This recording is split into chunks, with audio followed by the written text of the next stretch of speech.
Legacy Maker, the All Sports Network. The place is here and the time is now. Let's take it round for round. And people gather round. Let's see who can win the crown. All the marbles involved. Football, baseball, or golf. Who's dominating the hoops? Who's talking false or the truth? Yeah, come and show me your war face. I'll show you my war face. No holds barred, so for your sake, you better show up in good shape. Valuable information is key to your domination. So focus on preparation. Online is your reputation. Yeah, it's one-on-one. You and me, ain't no fear in me. You will see. When it comes to this, you be wearing the number 23. In debate, I hold my weight cause these sports I'm attached to it. Your legacy, get ready cause I'm gonna set a match to it. Hey. Burn 'em. Fire, fire, fire, fire, burn 'em. Fire, fire, fire, fire, burn 'em. Fire, fire, fire, fire, legacy on fire, fire, fire, fire, burn 'em. Fire, fire, fire, fire, legacy on fire, fire, fire, fire, burn 'em. Fire, fire, fire, fire, legacy on fire. This week's panel: Jay Quimby, Lamont Thomas, James Brown, and Cody Stewart.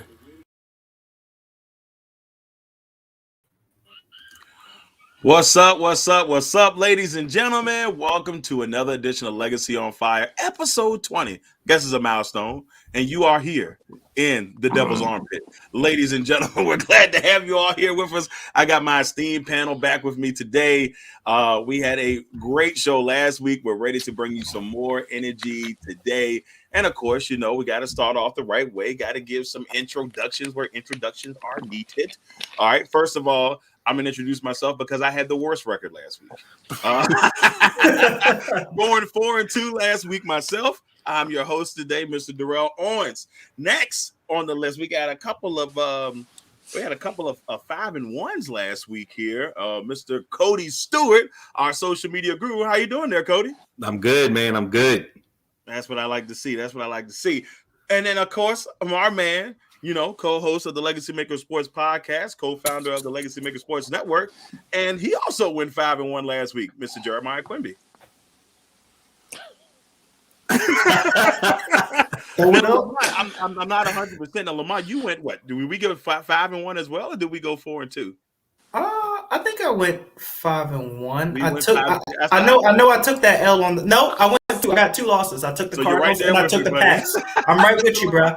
Mr. Thomas finishing up with that strong 4-2 record. There go Cardinals. How dare we have faith? And the only man on this panel to go 6-0, gotta give him credit. Wrote the article about it. Get him, James. Got another article coming this week.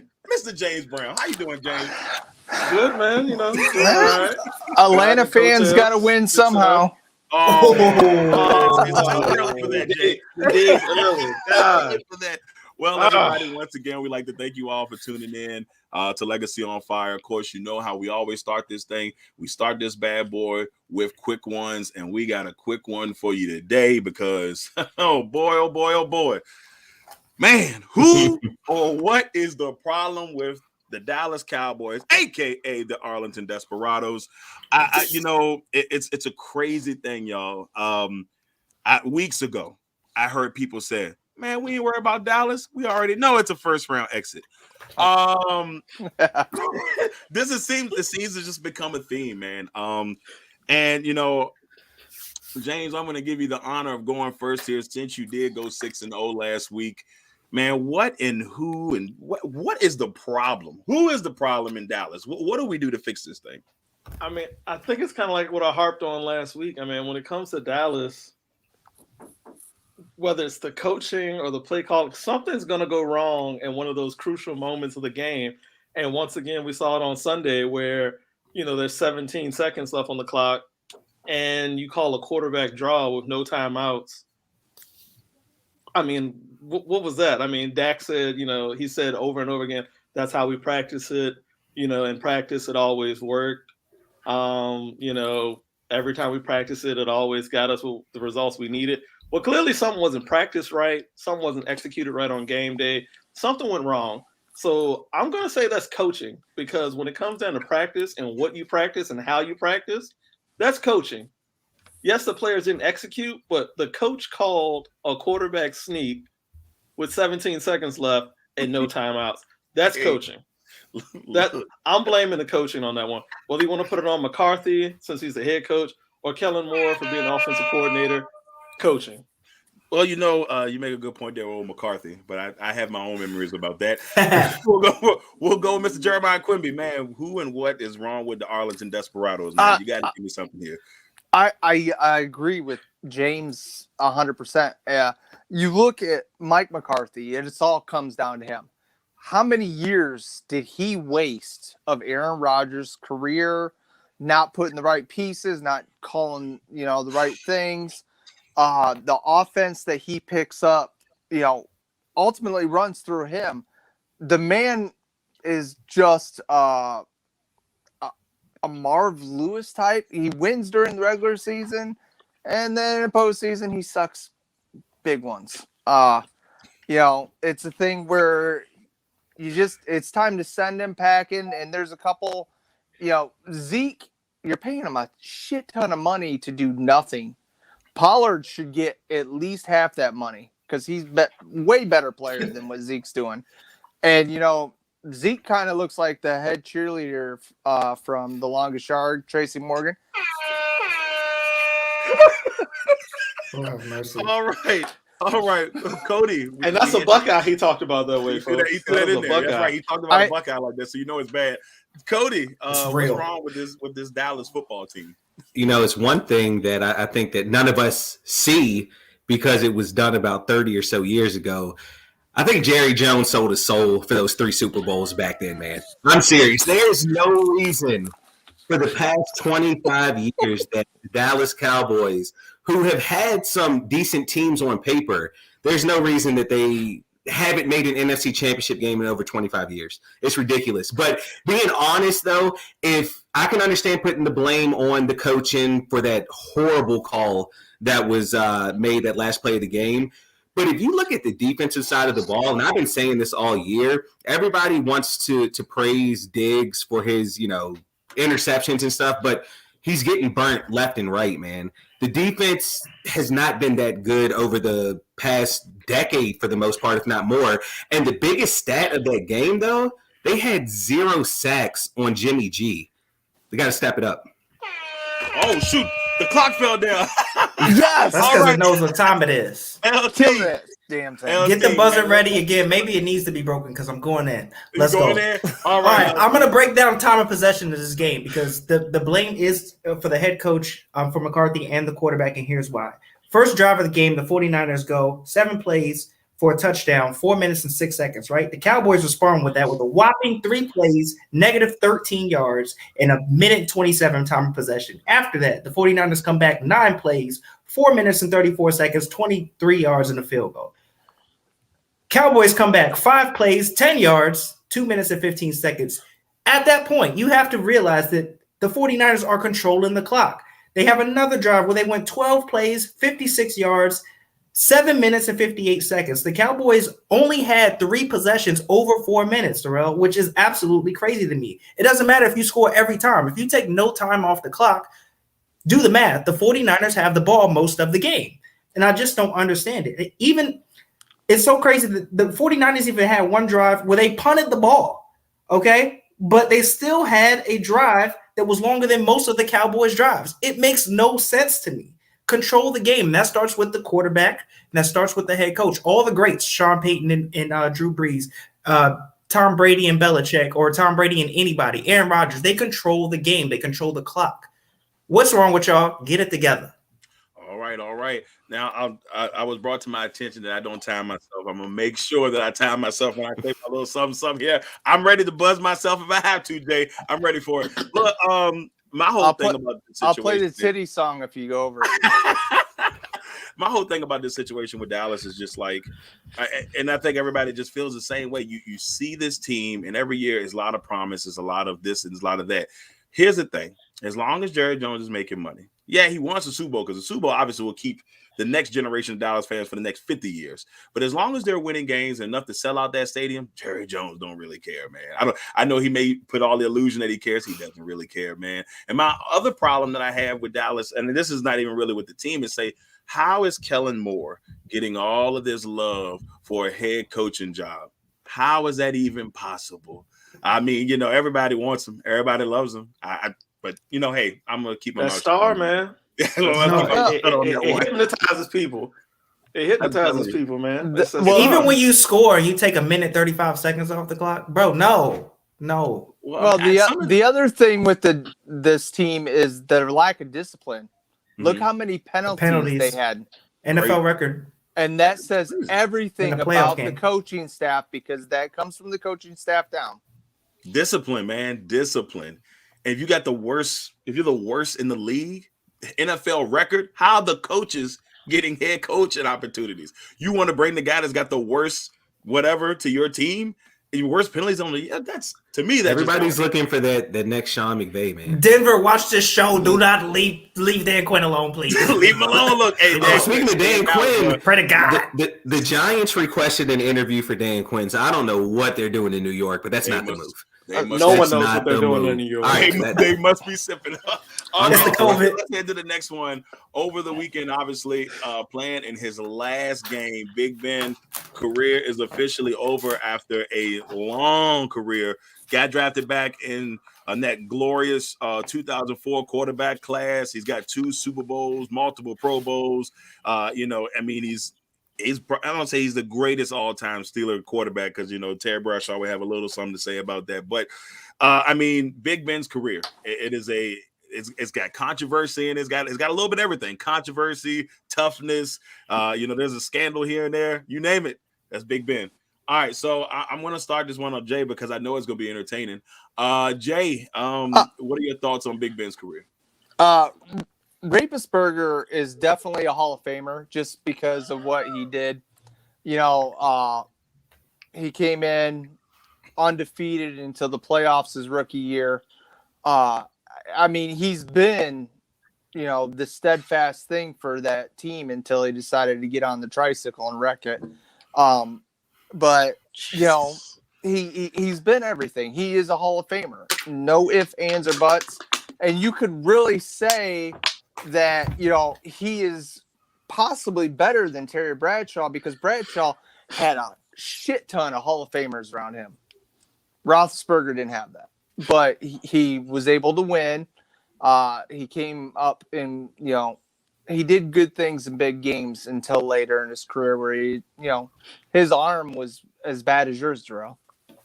And we know how bad my arm is. It has not been the same for a very, very long time.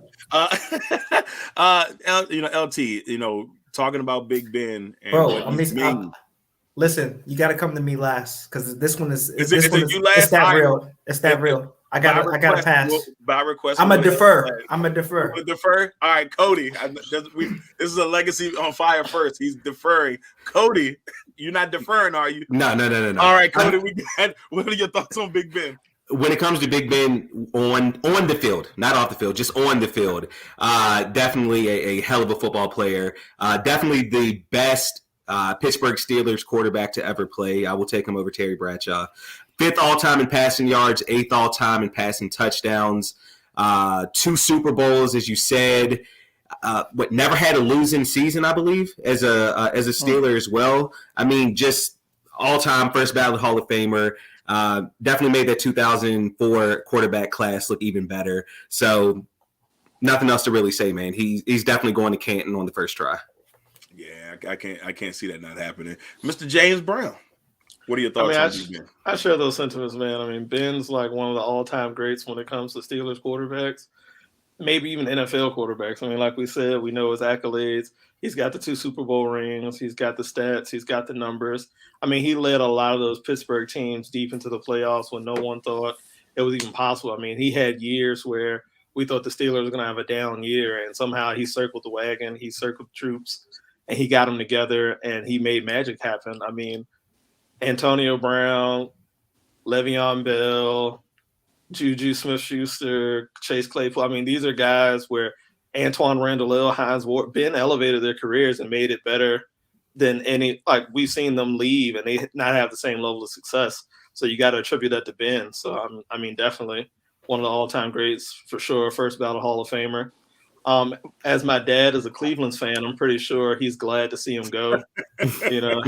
He's not going to shed any tears for that. So yeah, man.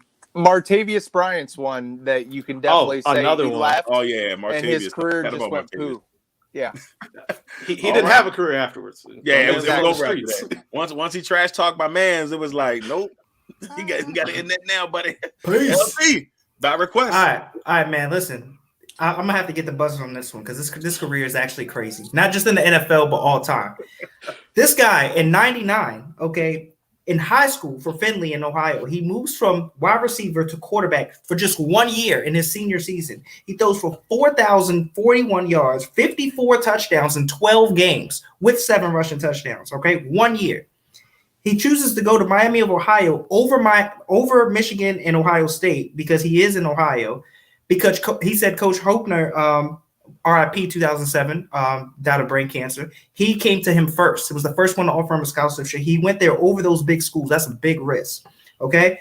2001 in this 6th game, he breaks the single season record for his school, 399 yards, and it ended with a 70-yard bomb for a touchdown game winner. April 24th, 2004, he gets drafted. His hometown Cleveland Browns, he's from Lima, Ohio, okay? They pass on him, all right? They pass on Roethlisberger. He gets selected 11th by the Pittsburgh Steelers. Worst thing the Browns have ever done, right? 2004, he starts after Tommy Maddox and Charlie Batch go down, right? The Steelers win every single game that he starts, Darrell. 13 games. They went 13-0 with him as the quarterback. You got to buzz me. I got to finish. This is crazy. Keep going. Look like he going. The Steelers end up going 15-1, and they lose in the AFC Championship to the Pats that year, right? Because he threw 3 interceptions. That's a down thing. He comes back in 2005, missed 4 games because of the knee injury. They end up getting the 6th seed and go all the way to the Super Bowl. 3 upsets. They beat the Seahawks 21-10, but he has his worst game. 9 for 21, 123 yards, 2 picks. He had a 22.6 passer rating. You cannot get more up and down than that, okay? He comes back 2008, goes back to the Super Bowl with an 88-yard drive in less than 3 minutes and throws the craziest pass I've ever seen to Santonio Holmes where he toe taps it in the end zone. Absolutely insane. It goes on and on, man, and I think that, this is an underrated thing. We need to give the man his flowers, man. It's absolutely crazy. Yeah, I get all of that. Well, we had to throw it in there for security purposes. You know it. But you make 600. I mean, you're 100% correct, man. I mean, it's going to be hard to see him not be a first ballot Hall of Famer, in my opinion. And shit. The one that got me, and this is a good point, like he's never had a losing season. Bro, it's crazy. Years in the league. I mean, and ironically, can't say that about Aaron Rodgers now. He kills Cleveland all these years, right? That's the team that passes up on him, right? And then at the end of his career, the downside is Cleveland finally gets back at him by beating him in the playoffs last year. And his stat line in that is absolutely crazy. He threw for a record 47. He completed 47 passes in that one game. 500 yards, 4 touchdowns, but also 4 picks. That is his career. That is Ben Roethlisberger. That is it's insane. You can't write it better than that. No, you can't. So I mean, it's a big career. It's definitely going to be interesting to see where Pittsburgh goes next. See who's going to be the quarterback. We've heard everything. We've heard Russell Wilson, Aaron Rodgers. We've heard that they're looking at Kenny Pickett. Pickett's going to be because they screwed up when they passed on Marino. Yeah. And that's also why they chose Ben, because of Marino. Rooney said that. I want to say something real quick about Big Ben and how that 2004 draft went down. Mm-hmm. We all know, like, the whole Eli came out saying he doesn't want to play for San Diego. The Chargers end up trading him to the Giants for Phillip Rivers. Well, there was a rumor that came out from the ex-GM at the time, Ernie Accorsi, for the Giants, and he was set on trading back from 4 to like 6 or 7, wherever Cleveland was. Cleveland was going to trade up, and they were going to take somebody. It wasn't a quarterback, though, typical. And the Giants were going to be set on taking Big Ben at 6 or 7 whenever they were going to trade down with. Wow. And then it just all turned out to where, obviously they traded for Eli. So I just sit back and think about that. Obviously, I'm happy with what we got with Eli. I got the 2 Super Bowls, but I wonder how different the Giants franchise would have been if we would have drafted Big Ben, and vice versa. Would Big Ben still be the guy he is today if he would have came to the Giants as well? Man, could you imagine Big Ben? Because, I mean, look, Big Ben has a big personality, obviously, despite all the scandals or whatever. So him in New York, I still think he would have fit there because it's a tough town. Pittsburgh still like it just matches. So I think he would have been hard. Now Eli, on the other hand, I don't know if Eli would have had the same success in Pittsburgh. That's another interesting story for another day. I know. I'm sorry, man. I don't know. We're not doing that. We're not doing that. Right? We're not doing that today. All right, y'all. So look, hey, we talked about the playoffs. It's time to go into our main topics for the day. And of course, we got to talk the AFC divisional rounds. We talked about our playoff predictions and stuff. But before we get into that, last week, we saw an array of games. We know the records. James, great week, going 6-0. Cody and Jay going 5-1. Me and LT going 4-2. At least we didn't have losing records last week. So that's a good deal. So we know a little something. Real quick before we move into the main topics, I'm gonna ask everybody. I just want to know what were your thoughts on the playoffs last week in general before we get going. I will start with LT. LT, you're not deferring this time, are you? Nah. I just had to get that out for Ben, man. I think I was mostly surprised by Bills Patriots. The fact that that they actually whipped Bill like they did, because I gave him a lot of credit and I really thought the game would be really close, even though I took the Bills. Other than that, on the NFC side, the Rams, just like Cody said, I feel like we have to give them more respect, right? Like I thought that all year long, that division was so close, they were beating up on each other, and that they may just get got because it's their first year of having the Stafford McVay connection. But shout out to both of those teams because they really proved me wrong. They did look pretty good last week. Jay, what were your thoughts on the playoffs last weekend? I really thought maybe there would have been a little bit more competition. I think we had 2 games that might have been close. The rest of them were just flat blowouts. The other team didn't show up, wasn't performing like they wanted to be in the playoffs. And it, was disappointing because we want to see that back and forth fight that you got, like with the Cowboys and the 49ers got to be one of the best games that you had there until the dumbass play call. Besides that, it was blowout city everywhere else.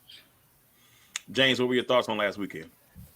We saw a lot of good storylines come out. The Bengals got their first playoff win of this century, it looks like. Last 3 decades, baby. They pulled the Buffalo Bills. Joe Burrow, man. Yikes. What can we say? Buffalo, man. They scored or knelt. It was either end of the drive, in the game, or they got a touchdown out of it. Was not expecting to see that. That really kind of just blew me away. I felt like the Rams, they came in, they handled business. Stafford got his first playoff win. I really feel like we could really see some magic happen there between that connection between McVay and Stafford. And really, Odell Beckham showed up too. My man got his first playoff touchdown. He caught everything that came his way. Caught so much he got tested. Even had a pass he can't make. He was out there even slinging it. Bro, he's too good. This doesn't make sense. They're like, wait, 3 years. They're like something else in the water in LA. Wait a minute.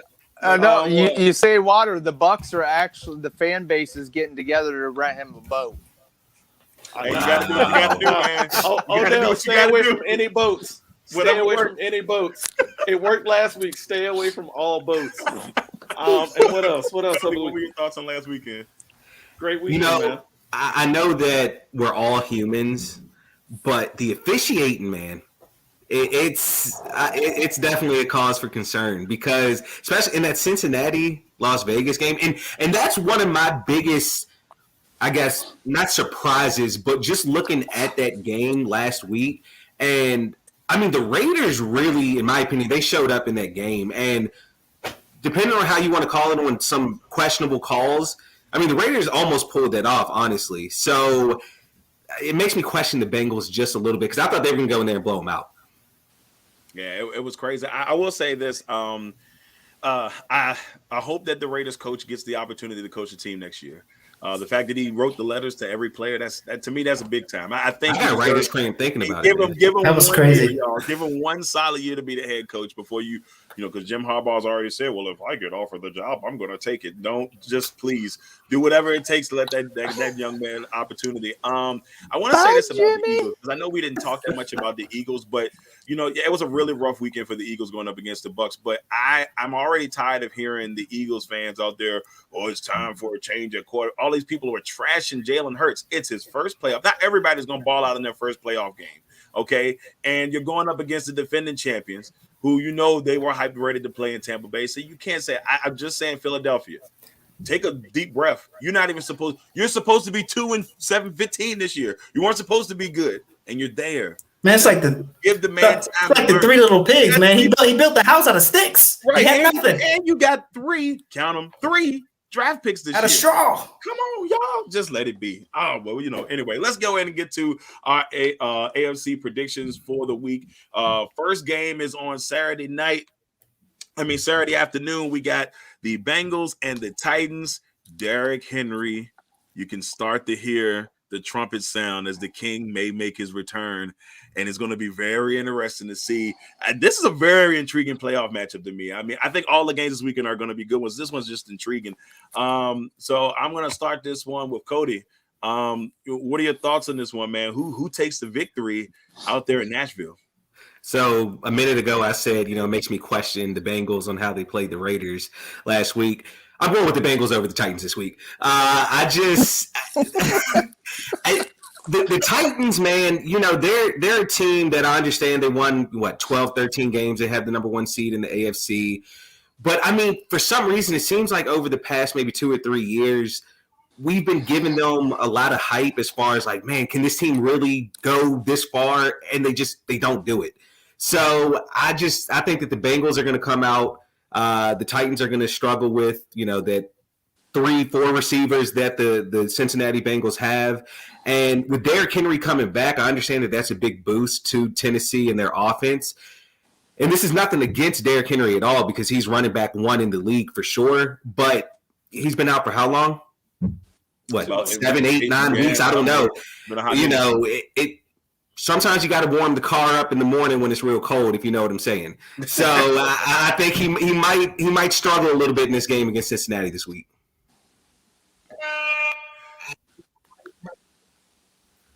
Yeah, I'm intrigued to see how this element works because let's see, Tennessee just keeps finding ways to win games. I'm still baffled how they even got to be the 1 seed, but great beginning part of the year. Jay, what are your thoughts on this one, man? Who wins this contest? I agree with Cody, just for the fact of Cincinnati, they stepped up good defensively against a decent Raiders team, and you look at the secondary for the Titans, and they're still really, really banged up. And you're going against a 3-headed monster at receiver with Burrow back there slinging it. You're screwed. I'm sorry. It's going to be a high-scoring game, or, Burrow could put up 5 tutties easily. That's going to be a good one. Right? It's just going to be I'm very intrigued by this game. LT, what are your thoughts on this one? Who wins this one? The crazy part about this is, guys, I also have the Bengals. Okay. Listen, I feel like the Titans, I just like what Cody was saying, it's like you can't really trust them. It's like just when they get you there, they let you down. And the game that really let me down I think it was like a couple years ago when they played the Colts, and I just knew that this was going to be the overtaking of the division, right? And they let the one guy the Colts had, T.Y. Hilton, destroy them in the playoffs. They could not stop him. And I feel like now you're dealing with the multiple-headed monster messing with the Bengals. It's high-powered offense. I do think that Derrick Henry gives them a chance, but I think that, it's just going to be too much for them, and the Bengals will overtake them. I got the Bengals. All right. Let's see. So, James, it is your turn, sir. Who wins this contest? I'm going Titans. I'm going Titans. I've heard what you guys have said. I've heard your points. Yes, Cincinnati has the high-powered offense. Yes, they have the offensive weapons. But, guys, we're forgetting the one thing. Tennessee has the ability to run the ball. And when you have the ability to run the ball in the playoffs, you control the clock. I feel like Tennessee grounds and pounds their way out to another victory here. Yes, Derrick Henry's coming back from his 2-month hiatus. He's the king for a reason, though. And, Cody, I know you said sometimes you got to warm the car up.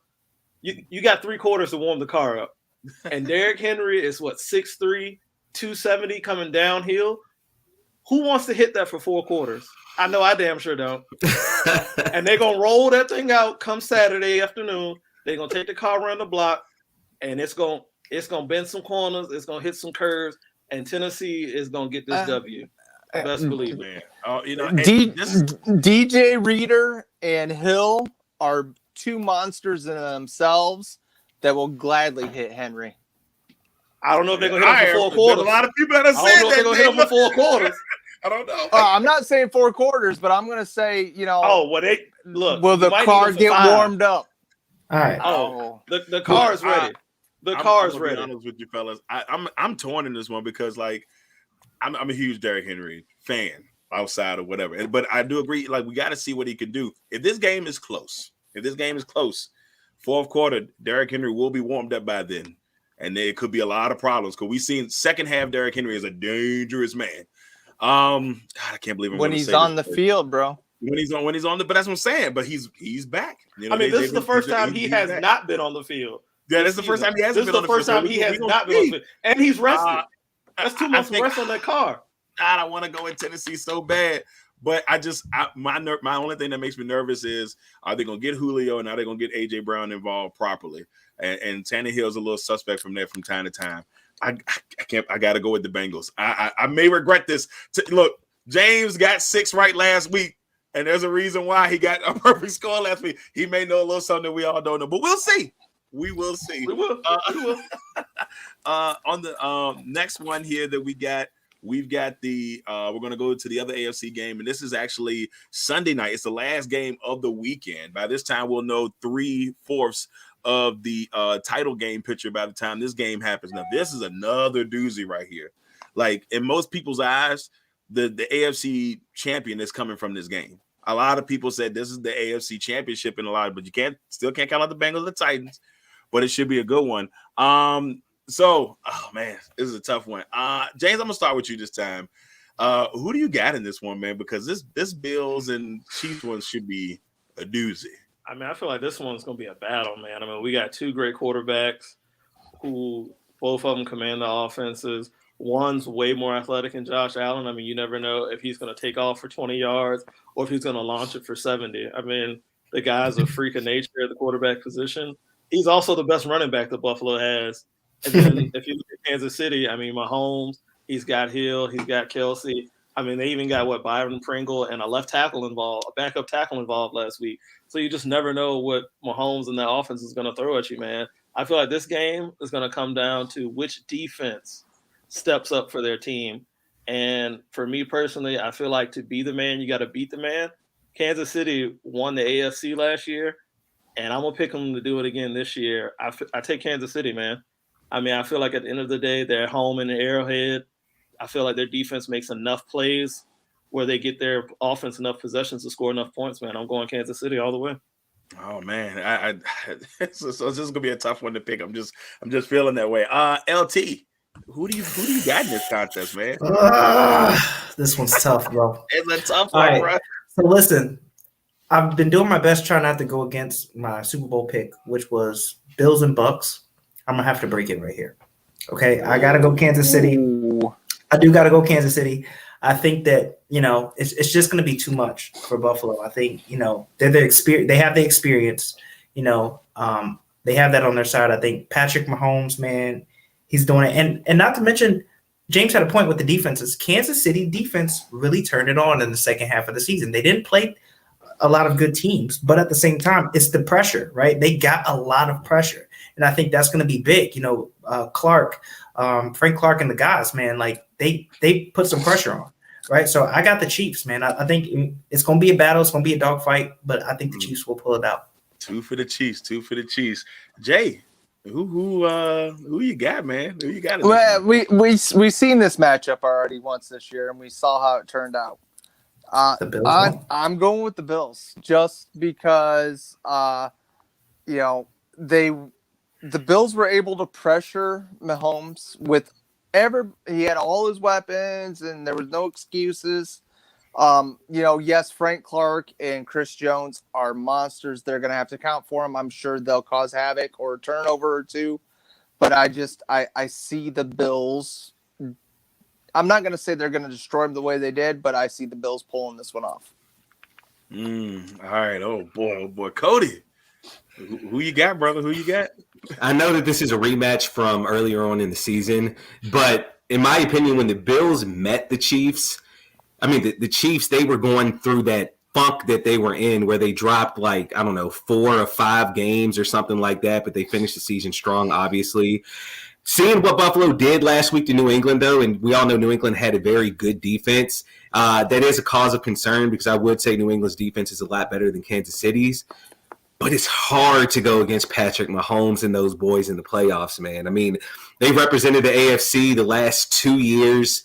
While we thought the sky was falling for Kansas City early on in the season, they just told us to shut up and they're going to take control of what they normally do. Kansas City wins this game, man. 3 Chiefs, 1 Bill so far. I guess I'm going to break the mold here. Well, I'm going to break the mold because one person already said it. I'm going with Buffalo because I picked Buffalo at the beginning of the season. So I know how tough it was for you to LT to change. Now, the only thing that's working against one of the biggest things working against Buffalo is like Pat Mahomes is he's never played or had a road playoff game other than the Super Bowl. And he's won every single home game that he's had. And so it doesn't look positive for Buffalo. But I think the one thing that's going to stir my way on this one is the defense. I really think Buffalo's defense is just better, and they're going to need every bit of it because that Kansas City crowd is going to be crazy. I know it's wild for me. My heart wants to say the Chiefs, but I'm gonna go with Buffalo. I'm gonna go with Buffalo. James. Keep in mind, Buffalo lost Tre'Davious White. White's not there, and he was. That's a big one. That's a big one. Another thing I like to point out, Darrell. Even though we said I went 4-2 with you because I felt like I kind of hedged my bet, I did take the Bills over the Patriots. I just said that I really thought the Patriots were going to find a way to win. So technically, I am 5-1, but I'm not going to let you be alone. Hold on. I got something to say. One of the first things I said last week when we brought up that Bills-Patriots game was that was the most confident game that I had that week. You did say, and then y'all gave all y'all's little spills. You're right, though. And then y'all had me like, hold on, man. Hold on. The Patriots might be able to do it. Y'all need to get out my head. Take it back, Cody. Get out my head, bro. Take it back, bro. You're right on that. You're right on that. It was the Belichick lore. It was New England lore. I mean, we thought we might see a game, man. I did not predict that blowout. We saw a game with the coin toss. That was about it. Man, it was not pretty after that, but we'll see. I mean, it's going to be a fun divisional weekend on the AFC side, but it may be even funner on the NFC side. As we talk, the number 1 seed Green Bay Packers taking on a very, very, very tough San Francisco 49ers team in Lambeau. Probably the worst possible matchup in a lot of people's minds for the Green Bay Packers, because if anybody plays Green Bay tough, it's the San Francisco 49ers. It should be a good one from Lambeau, at least I'm praying for it. Actually, I'm praying for a blowout, and we're way ahead. Let me be real honest with you. I need to be comforted on Saturday. I don't want to be sitting here sweating over here praying to the Lord to please let my team go one more time. But anywho, with all that being said, it's a big game. We know that the Aaron Rodgers era could be coming to an end. Here in the next, this could be it right here, depending on where it goes from there. So I'm going to start this one off with Jay. Jay, where are you going with this Packers and 49ers game? I'm looking. I pulled up the weather just to see what it was going to be like in Green Bay, and damn, it's a high of 14. Oh, there's the fancy weather. Sheesh. Shit. Yeah. I'm gonna go with the Packers. I just think Aaron Rodgers is Aaron Rodgers. You can never bet against Aaron Rodgers, even with this COVID toe, whatever. I'm going Packers just because I think they've got a lot of key pieces back, and Dylan has really become. I'm not gonna say he's Derrick Henry fast, but he runs pissed off. I'll give you that. Cody, San Francisco or Green Bay, man. I got the 49ers winning 49-0. I'm just playing. No. I got Green Bay winning this game, man. I mean, it's really not much that I need to say about Green Bay. We just know that they are a powerhouse, and really their biggest hump is getting over the NFC Championship game. I'm not really worried about them in the divisional round, but I do want to say this. If y'all watch basketball, as I know y'all do, Do y'all remember the 2007 Dallas Mavericks? They went, I think, like 67-15 that year, and they were like the first team, number 1 seed, to lose to an 8 seed when they lost to Golden State Warriors. I'm saying all of that to say the Packers knew that they were going to make the playoffs by like week 5. Like the division was already wrapped up because the NFC North is not that good compared to the Packers. The 49ers have been playing playoff football for the past 13 weeks. You know, I mean, they've been fighting and clawing to get into the playoffs. So we'll see what happens. Yeah. It's still a tough one. LT, who you got in this one? It's tough. I got the Packers though. I do. I do think that, you know, looking at the 49ers schedule, they played 8 playoff teams in the regular season that made the playoffs. They went 4-4 in those games. So just thinking about that and thinking about the tier that the Packers have been on, they've been rolling all season long. I just don't think the 49ers are going to have enough. You know, I think that the mistakes that they make in the Cowboys games could be gravely, you know, against a team like Green Bay. Not to mention, they don't usually do well from behind. They did come back on the Rams like they did, but I think if the Packers get out to a good start, they get Devontae Adams, you know, going full steam ahead. I don't think that the 49ers will be able to catch a Packers team. I don't see it. I got the Packers. All right, JB, who you got, brother? I mean, we've seen this game played a lot of times where, you know, the 49ers roll in as the underdog and they just run roughshod over the Packers. I mean, I think we saw that 2 years in a row, I believe, in the playoffs where San Fran just rolls into town with that run game and they just run the Packers clean off the field and Aaron Rodgers never sees the field. I don't think that's going to happen this weekend, though. I feel like, honestly, this is the weekend where Rodgers figures out the 49ers in a sense. I mean, I feel like the only chance San Fran has, they have to get out to a strong start and they have to score first and basically play keep away. But I don't see it happening. I mean, Rodgers this year has been phenomenal. He's my MVP vote. Him and Adams, they have a connection unlike anything we've seen so far. I definitely feel like they get off to a roll. Packers start off strong. They finish strong. And A.J. Dillon will be cleaning up in the fourth quarter because Packers are taking this one. All right. The railroad with you, man. Bring it home. I appreciate you dearly. Look, man. It's been a long time since you've had a linebacker like Campbell. I will like that. Look, the only thing I'm going to say about this is y'all know how I am. I don't even want to pick this game. You know where my heart is. So just know that my heart is probably my pick. I love Cody's basketball analogy because it made me think of that time I told you not to wear your hat. Right. And your 1 seed lost to a 16 seed. Yeah. But it's also not true though because the Nuggets that the Quimby team actually was number 8 seed and they did beat a number 1 team. That's true. Yeah. It was just a reminder. But it was a great analogy though because that was huge in basketball when the Mavericks did lose that series. Like, it was crazy, and they lost to the Warriors. They lost pre-Steph. Nobody saw it. The Baron Davis, man. Baron Davis, Steven Jason Jackson. Richardson, Steven Jackson, Matt Barnes. That was a tough team, and I thought they were going to push in that second round. Gangsters on. That was a thug team. What was so wild? I know we're talking about the NFL, but what was so wild about that Mavericks team was the year before was the year that they blew that 2-0 lead to the Heat in the finals. Really, it was almost a 3-0 lead because they were up by 20 going into the fourth quarter of game 3. And then D Wade went to the line like 40 times. Yeah, the refs didn't have no money on that. But anyway, so yeah. Thanks for the ring. It's Miami, baby. The only thing I will say about this weekend, I do have a lot of emotions, man. I'm not even gonna lie to you because you look at a weekend like this, like the franchise could change as a whole here in the next couple of weeks. So, I mean, I'm always going to be green and gold, but you really just don't know. And like I said, it is a tough draw because San Francisco is just tough. Shanahan, LaFleur. LaFleur has to get this monkey off his back, playoff monkey off his back. He has to. It's very important. Aaron obviously has to get it, but that's the NFC Championship. Well, you got to take it one game at a time. I won't be looking past the San Francisco team. I can tell you that much.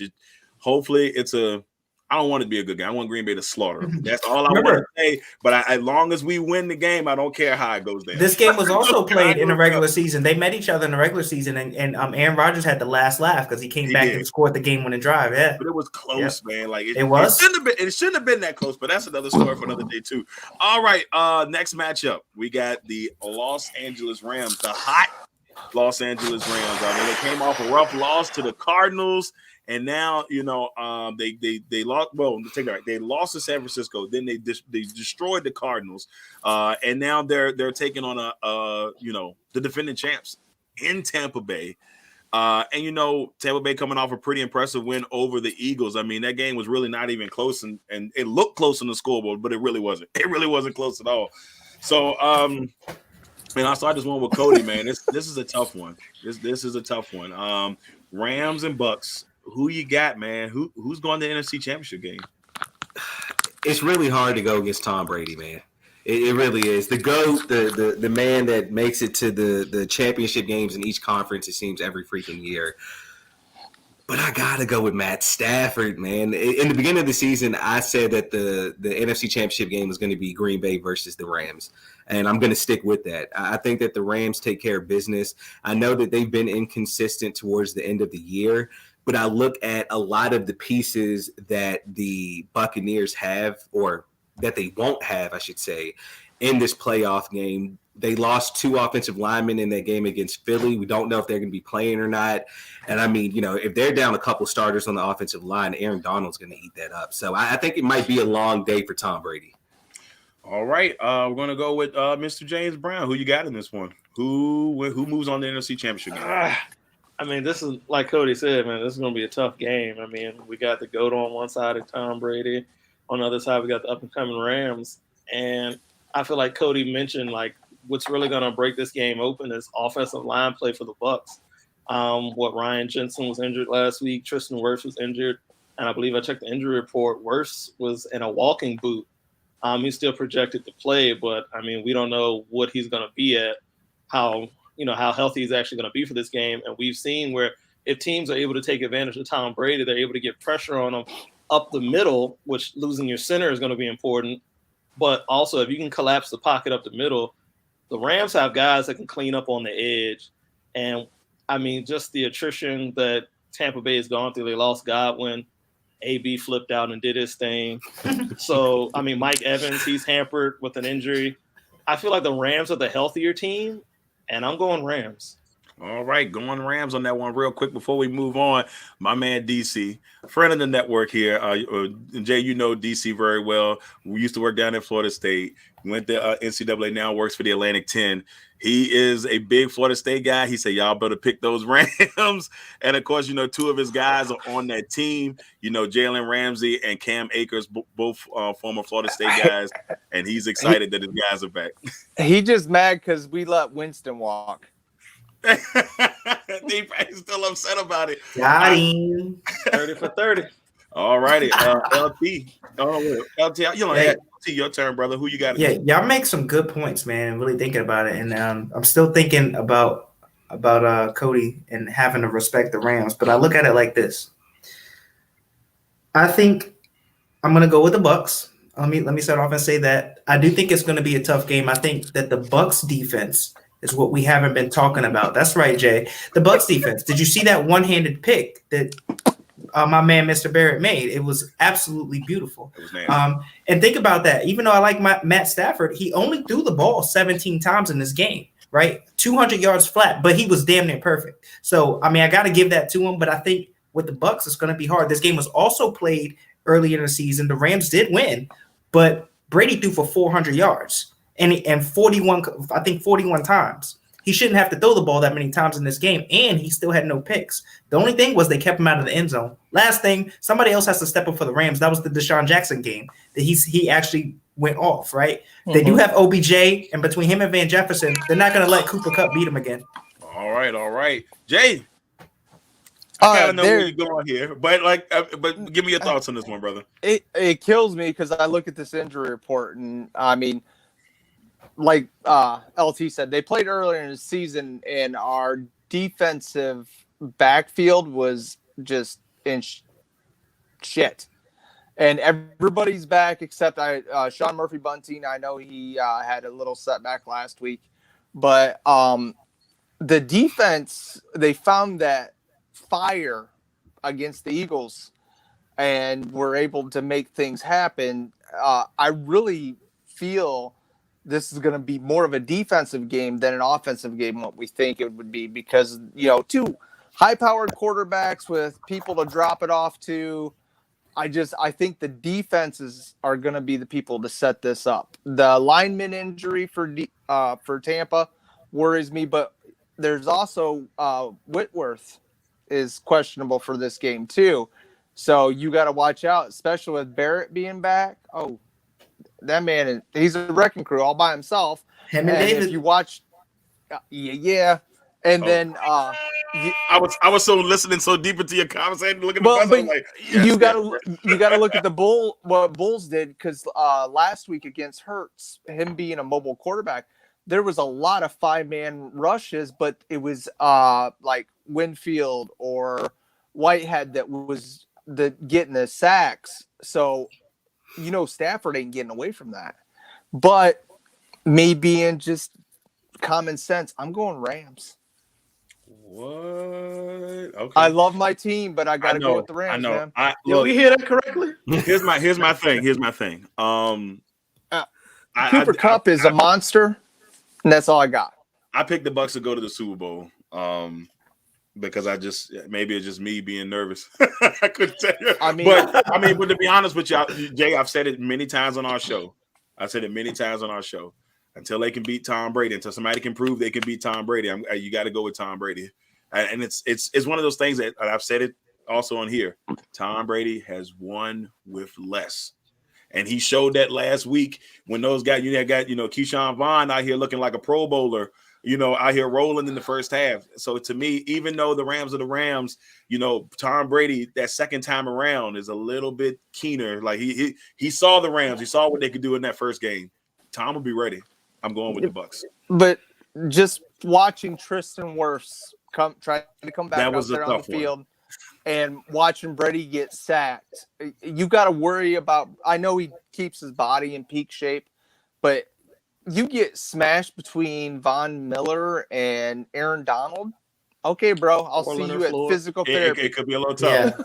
All right, well, there it is. There's our NFC predictions for the week. It should be a fun one for the playoffs. You already know what time it is. It's time for fire, fire, fire, fire, burn. Fire, fire, fire, fire, burn. Fire, fire, fire, fire, legacy on fire. All right, y'all. It's time to put out the fire. I think last week I went with James first. So James, I'm going to give you the opportunity to either go first or go last, since you did go 6-0 last week. You get that? Which one you want to do? I'm gonna take a page out of Lamonte's playbook. He's gonna go last. Okay. I'm gonna defer. Lamont, technically, since you went 4-2, brother, we're gonna go in that order. So Lamont, put out the fire, sir. All right, I'm gonna take it back to the NBA.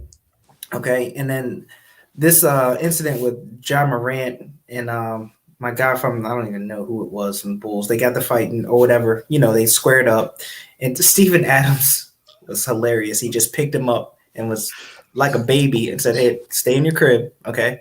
We're not doing this." But it's all about fights, man. I think I don't want to see another Malice in the Palace, right? Like, I think it's time that they stop doing that. It's okay to get angry, the tempers flare. It's high competition. It's gonna happen, right? But I think they need to nip this in the bud before. We had the incident with LeBron earlier. I just think that with these younger guys coming in, some of these guys, man, they don't have respect. Right. And I think it's getting out of hand, and I think they need to stop it now before it gets bad. We might be looking at an 80s NBA again if they start scrapping. So we don't want that. Cool to see 80s NBA back. Man. Hey, Cody, it's your turn, brother. Put out the fire. Man. I'm gonna keep it with basketball, but I'm gonna take it to the college ranks. I need the college game to step it up as far as the speed of the game goes. I know that you have, your Dukes, your Arizonas, your Gonzagas, who, they play at a pretty fast pace. But a lot of games that I've been watching this year, man, it just seems so slow. And I don't know if that's because I've been so accustomed to watching the NBA and how fast they are, and how, they go 5 seconds into a shot clock and they're putting up a shot. But I would love to see college basketball go even further down in regards to the shot clock. I know it was 35 seconds, years ago. Now they brought it down to 30 seconds. I'd love for them to go down even more, maybe to about 25 seconds, just to speed it up a little bit, man. That's very interesting thought, because the college game is pretty slow. If they do that, I don't know what Virginia's gonna do. Virginia's about to be like, man, Virginia ain't never going to win it again. That's their whole brand. Oh my God, Cavaliers ride horses, bro. Over, bro. Jay, it's your turn, brother. Put out the fire. The thing that's bothering me big time is this, John Gruden shit. I'm so tired of hearing, he's trying to get the league to dismiss their lawsuit because, well, they dumped the emails. Well, you shouldn't have been a dumbass and said the shit you did. You deserve everything you got because you are just a pile. And, back to what Cody talked about last week, you're hearing about all these people. You got Harbaugh coming back from possibly college. Why are we not giving these younger guys more of a chance? I know Leftwich is getting it, and I'm not happy with it because I'm greedy. I want to keep him. He's a hell of a coach. Raheem Morris is getting another chance. I've heard with the Vikings, but Jim Caldwell got blackballed, and he ain't even going to coach anymore. But Jeff Fisher, we're going to give him 27 times. This is some bullshit. They really need to get their priorities straight. That's plain and simple. All right. Well, I'm going to put out the fire. I kind of mentioned a little bit earlier, but I'm going to go ahead and throw it in there again. Bruh, please. I know they're America's team. And I know Kellen Moore looks sexy on paper. Oh, look at Kellen Moore. He looks so pretty. No, bruh. You are not a head coach. In my opinion, some of the plays that were called in that game, I mean, yeah, he got the little fake punt, and that looked all good and fancy and stuff like that. No, bro, no. You are not a head coach. Stick to being an offensive coordinator. Get your team straight first. Because if you get a head coaching job and Eric Bieniemy, who's had, 6 playoff wins as an offensive coordinator to your 0, and his name is not even mentioned anymore. 2 years in a row, he was the hottest candidate.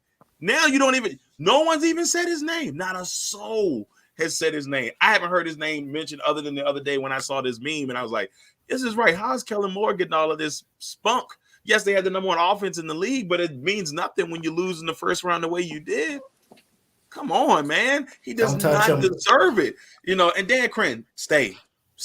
One more year, Dan. Didn't make the league. But in the words of Singletary, can't win with him. You can't win with him. Can't do it. Just can't do it. And, of course, last but not least, James put out the fire, sir. I guess mine would kind of piggyback off what Darrell's going with as far as America's team. As we progress into the offseason, a lot of guys are going to be looking to get their money. A lot of guys are going to be looking to get an extension. And I would caution all teams, before you go and extend your quarterback to a $40 million deal, evaluate who you have at quarterback. Evaluate what they're able to do for you on the field. I mean, at the end of the day, you're paying them for their performance on the field. Make sure you know who you're giving that money to. I mean, we're seeing where quarterbacks are getting astronomical amounts of money, and not everybody is going to live up to that. I mean, $40 million a year, that's a lot of money to devote to one player on your team. Kirk Cousins. Kirk Cousins, Dak Prescott. Listen. What? I'm going to throw Deshaun Watson in there because we don't know his situation, and that's a lot of money on the Texans' book. So, be careful who you're paying this money to, because once you paid them that money, that ties up your salary cap. Now you're not able to put pieces around these guys. Not everybody's going to be worth that $40 million. So I would just caution any team looking to make these big-time extensions, be careful, know who you're giving the money to, make sure they're worth it, see if they're willing to take a pay cut. We got to get to the point to where these quarterbacks are able to test the market and actually see what they're really worth, because not everybody is going to be worth $40 million like they're projected. Like, everybody thinks, oh my God, if my quarterback gets to the open market, it's just going to be a bidding war. It's not. We're blowing it out of proportion. It's not. Not all of these. If Dak Prescott hit the open market, who was honestly going to pay him $40 million like Jerry did? Not now. If we go back to last season when he was set to hit the market, even if you go back a year before that, and he was demanding $40 million outside of the Cowboys, who eventually paid him that money, what other franchise was going to bust open their books for Dak? I mean, he's a great guy. He's stand up. He's a leader in the locker room. He commands the troops. But when it comes down to those moments, like we saw on Sunday, he's proven he's not quite there yet. He's not the guy that you want in the foxhole. Maybe he don't have that it factor. He doesn't have the it factor. I also say he doesn't have that one thing that you point to, like, man, he does that better than anybody in the league. That's like true. Mahomes and Allen, their arm. He's like, they're literally extend the play, the arm. Who he might be Kirk Cousins, Dallas? Yeah, and Jay, no. The playoffs. Say what you want about Kirk, Darrell, and Jay, but I still feel like the Broncos should have took him instead of going Case Keenum. This is true. And that's true. And the rumor has it that they might even be trying to trade for him. That's how bad we are. Hey, look, I'm gonna tell you right now, I won't diss Kirk Cousins too much because yes, Kirk Cousins can win you some games. But with what you have in there, young talent wise at the receiving core, he would definitely be a super upgrade there. But back to what James said though, there was only 2 teams that were going to put money out for him that he was looking at. One was the Vikings. The second was the Jets. And who the hell wants to play for the Jets? I mean, Kirk took less money to go to Minnesota. Right. But there's still some other names you could be throwing out there. Jimmy G. Because Jimmy G doesn't make $40 million. He doesn't make $40 million. But I would still say overpaid. You got to make sure that you're looking at the amount of money you're paying these guys, and make sure it's in accordance to their performance. Jimmy G won't be there next year. And start paying a pun performance still, or else teams are going to be. So I want to say real quick though, like I totally agree with what you're saying, James, but it's almost like a double-edged sword. And what I mean by that is I understand having the market set the price. Like let this guy go out and understand. You're not going to get the $40 million that you're asking for.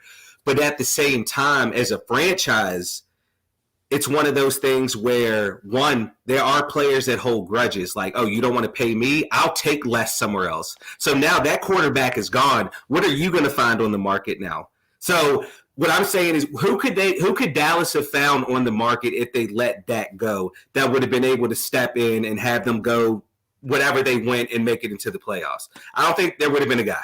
Good point. There may not have been a guy on the market, but we did see from Dallas's draft position, they had a shot at multiple quarterbacks in the draft. That's very true. Very true. Maybe a Justin Fields would have been there for that. I mean, Justin Fields was there when Dallas made the trade back with the Eagles for Devontae Smith. Justin Fields was possibly there. He could have been that guy to step in. I mean, we have got to get to the point where we don't. It's always going to be a risk. Paying a guy $40 million a year is a risk. But see, especially when he doesn't pan out, but he eats all your money. That's what we talk about, though. Like I think we've talked about it before with Baker Mayfield, right? Like. Not Baker a $40 million quarterback. Right, he's not. But the way how the market is, and when it's time for his new contract, he's about to get paid. He's about to get paid. All right, who's honestly going to give Baker? But no. But listen, James, to your argument last week, you were the one that was on his side saying the Browns need to run it back. Lamonte, I know it's his last deal. Back at $18 million. Right, I get that. But after that, then where do they go from there? Where do they go? Where do you go from there? Let's stop acting like there's not quarterbacks coming out in the draft every year. No. Let's stop acting like there are not guys available. I mean, there are plenty of guys. Mac Jones this year, that's pretty much it. Hey, wait. What you had to say, Jay? Well, because you got a guy that won a Super Bowl last year making $25 million, and he's happy. He was taking pay cuts to make the team around him better. Next point. That's what you need in a leader and a quarterback, not somebody that's just looking to pay their That's different. That's a 100%. That's a unicorn. That's a unicorn. Time out. Wait a minute. Hold on. What you got, James? What you got? So in the NFL, we've seen teams win championships with 2 formulas. Either you have the guy that takes the pay cut, a la New England and Tom Brady, takes the pay cut, understands that, hey, I may be taking less money today, but that provides me players around me, that provides me protection. Over the long haul, I'll be able to play more years. I'll be able to make more money down the line. Also, the other way we've seen it work where teams win championships, you have a guy on a rookie contract on that rookie Sure. contract. He does not make as much money. He is able to have pieces around him. You're able to build around him. You're able to get the weapons for him to then go out and win. As of late, those have been the only two ways we've seen it done. We've seen all these quarterbacks get these $100 million deals. None of them have won championships. It's always been the guy either taking the pay cut or the guy on a rookie contract. Now, maybe one of them does it this year as far as a $100 million quarterback, but we have not seen it done. All we've seen is these guys cash checks year in and year out and get MVP awards and all the other accolades, but no championships have been delivered by any single quarterback that has signed a $100 million deal. Well, I got my fingers crossed. And at the end of the day, you play to win the game. Come on, you play to win the game. That's a good point, bro. And a lot of these guys are playing to cash the check. This is true. A lot of them are playing to cash the check and not to win the game. If you want to win, look at how it's been done. Either a guy on a rookie deal or a guy that takes the pay cut. One of these teams is going to figure it out. One of these teams is going to say, you know what? You want to get your $40 million? Screw it. Go let somebody else pay it. We'll find somebody else. It's going to happen. It's going to happen sooner rather than later, because if not, you're going to see a league where we're paying quarterbacks $50, $60 million. That's over half your salary cap for a season. It'll get to that point. It'll get to that point as far as contracts go for quarterbacks, but the salary cap is going to continue to just skyrocket. Yeah, that's why the contracts are where they are. Equal level. It's not raising at an equal level, because we've seen where teams are up against the cap, where these teams that are contenders that are up against the cap, they have no more money to add to their team, and it's clearly what's Dallas going to do? What is Dallas going to do to build to add to that team? They can't. You're paying Amari Cooper $20 million. That's true. Dak Prescott $7 million. Zeke's getting his money. You pay guys on defense. Where's the money coming from? You better buy Dak Prescott a new brain. That's competitive. That's 6-0 talk. Maybe buy a new coach. Maybe buy a new coach. Do something. The money that you're paying these guys, it's not panning out. It's not working. Guys are just cash and checks. No rings are coming down the pipe, though. We all know if Dallas let go of Mike McCarthy, Kellen Moore is the next head coach of Dallas. We already know that. We already know how Jerry Jones thinks, ladies and gentlemen. We already know. But it's going to be Jason Garrett 2.0. Right. Because that's his mindset. It's crazy. Look, fellas, I appreciate all of the fire that was put in those last few minutes. I got me tingling in my shoulder blades. I like it. Look, hey, before we get out of this bad boy, I want everybody the opportunity to say their goodbyes. I'll start off with LT. Anything you want to say before we go, brother? I appreciate it, man. It's another great week, man. Y'all stay safe out there for sure. You know what I'm saying? Keep your family safe, man. It was a pleasure, like always. JB, what we got, brother? I mean, another great week, another great episode. One more caveat I want to make, kind of on LT's pick for putting out the fire, where he's saying the NBA is getting a little bit more chippier. They might need that. They need ratings. They need eyes on the game. That's true. And I'm not going to lie. I'd probably tune in if I thought somebody was going to get that 1 or 2 good times. I mean, Steven Adams carrying my man off the court. I just don't want to see a player like John Morant get his future taken away. That's the part that I see that I really don't want, because he is a gem. He's a monster. He might be a gem, but look, if you act stupid, if you jump stupid, play stupid games, win stupid prizes. Yeah, but people are going to be out for it. Know who you are, know your surroundings, and who was the guy? Who was the guy that he was getting? I don't even know who he is. That's the problem. He might be a guy on a 10-day, but why are you fighting a dude on a 10-day contract if you're the star on the team? Because, like he said, but these hands work. He said I can fight. Hands work. Look, these hands work. I need some more Djokovic and Morris brothers action. Let's get some straight up. Djokovic action. Just I don't want nobody to get hurt before the playoffs. That's a different level of hurt. You know, there's hockey fans that are watching NBA games because there's more fights in the NBA than on hockey. Isn't that crazy? I don't like it, bro. Hey, that's crazy. Like it. Hey, man, I just want to say again, great show. Very honored to be on again. This is a great thing, man. I can't wait to get back on next week. Well, you already know, man. Next week, NFC, AFC championship games is going to be fire. Hopefully, I have something to smile about. Look, Jay, I am good taking this W. Or the L on this one. For a rematch, as long as it goes in our favor this time. I ain't holding my breath though. I'm holding down for you, Jay. The only Bucks pick. I got you. I appreciate it. I'm here for you, Jay. Okay. Jay, anything you got to say before we get out of here? Just love your people. Once again, it's an honor to be in the room with you guys. Just love y'all. God bless. All right, everybody. Oh, Look, once again, Cody, by the way, you got to get your son, doing some more live. I dig that. That makes my day. It was hilarious. With the wrestling promo? The wrestling? Yeah. Man. And look, I almost cut one and be like, Eli. I was going to call him Young Eli. Be like, Young Eli, I'll see you in the ring next week. I almost put the belt on there. I ain't want to challenge the little man because my knees ain't bad. He probably take me. Hey, Eli's been listening to Dan Campbell, bro. He'll buy some kneecaps, all right? Well, look, wrestling is coming to town. I think they're coming to Charlottesville March the 27th. I got that email today, so I think I'm going to have to take old DJ up there. For see sure. what we got going on, catch us some wrestling action. Once again, everybody, thank you all for tuning in. We truly appreciate it. Episode 20 of Legacy on Fire. Hope y'all ready for Legacy on Fire, episode 21 next week, because we will bring the heat. All right, ladies and gentlemen, until next time, this has been Legacy on Fire. Peace. Episode 20. We'll see you back next week, ladies and gentlemen, for episode From 20. the Devil's Anus. There it is, ladies and gentlemen. Each week we got a different one for you. Peace.